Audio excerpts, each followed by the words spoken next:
Shri Gurubhyo Namaha. Episode 9 deals with how to chant Vedas and the importance of chanting it correctly. A Pandit had 3 daughters, and all the 3 remained unmarried. It was a matter of concern for the Pandit. He was looking at options of how to earn more wealth quickly so that he can discharge his duties as a father. Somebody advised him, this is a period where music has a lot of acceptance.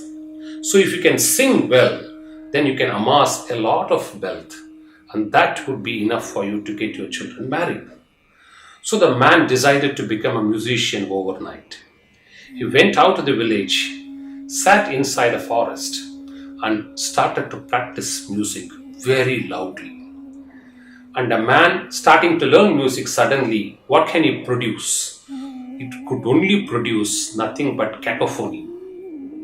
A ghost was residing on the tree under which this Pandit was practicing. The ghost was a music-knowing ghost. Consequently, the ghost was feeling unbearable, and it was a torture for it to listen to this cacophony. It came down and spoke to the Pandit saying that I am a music-knowing ghost. What you're singing is intolerable. Why don't you get out? Then the Pandit said, I'm so sorry, but I have no choice because music is what is being accepted well and received well. I need to make my wealth and therefore I need to sing. You should not mind it. Then the ghost gave a solution. It said, don't worry. All you need is wealth. You will get it. So what I will do, I will go to inside the kingdom and hold the princess. She will turn mad and wild.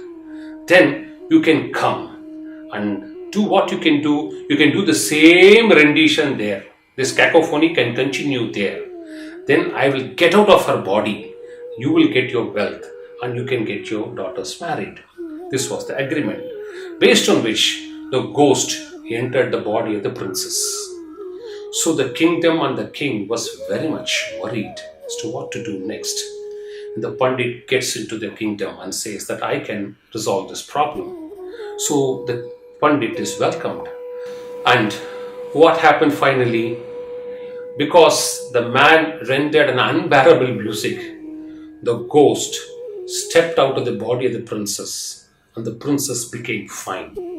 And the kingdom and the king honored the Pandit with a lot of wealth with which he could marry all his 3 daughters.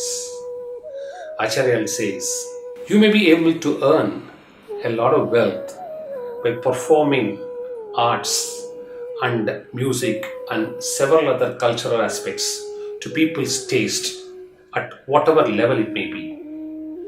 But when it comes to rendition of Vedas, there is just no compromise.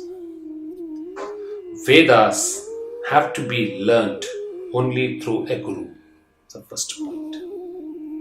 2. Vedas have to be learnt and the expressions have to be put across without mistakes. Second. 3. The swaras or the intonations, there can never be a mismatch in Vedic rendition. 3. Learning from a guru, choice of expressions and words has to be appropriate, and above all, the intonation should be free from any error or mistake. Only when all the 3 happens, a chanting of a Vedic mantra produces punya, failing which even an attempted chanting of Vedic mantra would only result in papa.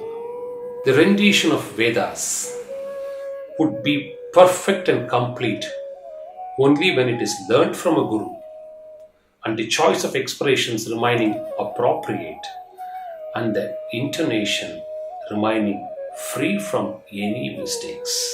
Shri Gurubhyo Namaha.